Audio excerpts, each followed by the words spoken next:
Hi friends, welcome to my channel. இன்றைக்கி நம்ம சேனலில் ஒரு மதிய லஞ்ச் ரெசிபி தாங்க. அதுக்கு வந்து இன்றைக்கி உருளைக்கிழங்கும் காலிஃப்ளவரும் வச்சு செஞ்சுருக்கோங்க. அது வந்து நான் வேக வச்சு காலிஃப்ளவரை நல்லா வாஷ் பண்ணிவிட்டு வேக வச்சு எடுத்து வச்சுருக்கேன். உருளைக்கிழங்கையும் காலிஃப்ளவரையும் அதுக்கப்புறம் ஒரு கடாயில் எண்ணெய் ஊற்றி எண்ணெய் காஞ்சதும் சோம்பு கொஞ்சோண்டு பட்டை போட்டுட்டு அதுக்கப்புறம் பொரிஞ்சதுக்கப்புறம் நான் வந்து பெரிய வெங்காயம் தான் நைஸாக கட் பண்ணி சேர்த்துருக்கேன். பெரிய வெங்காயத்தை நல்லா வதக்கினதுக்கப்புறம் தக்காளி, ஒரு பெரிய தக்காளி, மீடியம் சைஸ் தக்காளி போதும் போட்டு நம்ம அதையும் நல்லா எண்ணெயிலே நல்லா வதக்கிக்கணும். காலிஃப்ளவர் எப்போ போல தாங்க நம்ம அதில் சின்ன சின்ன பூச்சி புழு இதெல்லாம் இருக்கும். அதனால் அதை வந்து நம்ம நல்லா கட் பண்ணிவிட்டு நல்லா வாஷ் பண்ணிவிட்டு மஞ்சத்தூள் உப்பு போட்டு நம்ம சுடுதண்ணியில் போட்டு எடுத்து வச்சுக்கணும். உருளைக்கிழங்க நான் தோல்லாம் சீவிட்டு அதையுமே சேர்த்து நான் வேக வச்சு எடுத்து வச்சுருக்கேன். எல்லாமே மஞ்சத்தூள் போட்டு கொஞ்சமாக உப்பு போட்டு வேக வச்சு வச்சுருக்கேன். அதை வெந்ததுக்கப்புறம் நம்ம இந்த மசாலாலாம் ஒன்று சேர்த்துட்டு நம்ம அதை போட்டுடலாம். இப்போ தக்காளியும் போட்டு தக்காளி வதங்குறதுக்கு கல் உப்பு போட்டோம்னா டக்குன்னு தக்காளி வதங்கிடும். உப்பு வந்து நம்ம அதில் உப்பு போட்டு வேக வச்சுருக்கோம். அதனால் இதில் பார்த்து கவனமாக இந்த இடத்துல நம்ம உப்பு போடணும். உப்பு போட்டவுடனே நல்லா வதங்கி வந்துடும். நல்லா வதங்கி வந்தவுடனே இதில் நம்ம மசாலாலாம் மசாலா சேர்த்து நல்லா கொதித்து வந்தோடனே, ஏன்னா நம்ம வேக வச்சு தான் வச்சுருக்கோம் காலிஃப்ளவர் உருளைக்கிழங்கும்.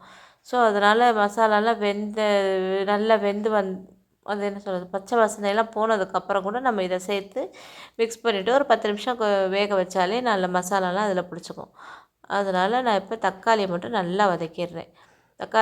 வெங்காயம் தக்காளி வதங்கும் போது அடுப்பை மீடியம் ஃப்ளேமில் வச்சுக்கணும். அதுக்கப்புறம் கொஞ்சம் மஞ்சத்தூள், மிளகாத்தூள் ஒரு ஸ்பூன் போட்டிருக்கேன், மல்லித்தூள் ஒரு 1.5 ஸ்பூன் போட்டிருக்கேன், கொஞ்சம் மட்டன் மசாலா ஒரு சின்ன ஸ்பூனில் 1 ஸ்பூன் போட்டிருக்கேன், கொஞ்சம் கரம் மசாலாவும் போட்டிருக்கேன். போட்டுட்டு இதை அப்படியே இந்த எண்ணெயிலே லேசாக வதக்கிட்டு நம்ம தண்ணி சேர்த்துக்க போகிறோம். இது வந்து நம்மளுக்கு கிரேவி மாதிரி தான் வரணும். கிரேவி மாதிரி இருந்தாலும் நல்லது தான், நல்லா நம்மளுக்கு மசாலா மாதிரி இருந்தாலும் ஓகே. இது வந்து தண்ணியாக வரக்கூடாது. அதனால் கொஞ்சமாக தண்ணி ஊற்றி நல்லா மிக்ஸ் பண்ணி விட்டுட்டு உப்பு காரம்லாம் செக் பண்ணிக்கலாம். இது ஒரு கொதித்ததுக்கப்புறம் நம்ம வந்து இதில் வந்து அந்த வேக வச்சுருக்கிற உருளைக்கிழங்கையும் காலிஃப்ளவரையும் சேர்த்துக்கிட்டோம்னா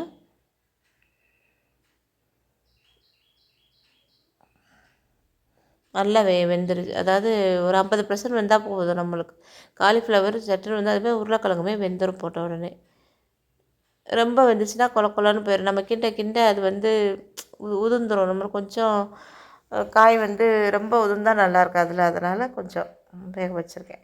இப்போ அந்த மசாலாலாம் நல்லா கொதித்து வந்ததுக்கப்புறம் இப்போ அதில் சேர்த்துட்டு நம்ம நல்லா கரண்டியை கொடுத்து நல்லா மிக்ஸ் பண்ணிக்கணும். அந்த மசாலா எல்லா இதுலேயும் படுற அளவுக்கு நம்ம நல்லா மிக்ஸ் பண்ணி விட்டுட்டோம்னா ஓகே தான். மிக்ஸ் பண்ணி விட்டுட்டு ஒரு 10 நிமிஷம் மூடி இடையில நம்ம அடுப்பை மீடியம் ஃப்ளேமில் வச்சுட்டு இடையில நம்ம எடுத்து கிளறி விட்டோம்னா சூப்பரான உருளைக்கிழங்கு காலிஃப்ளவர் கிரேவி ரெடி ஆகிடும்.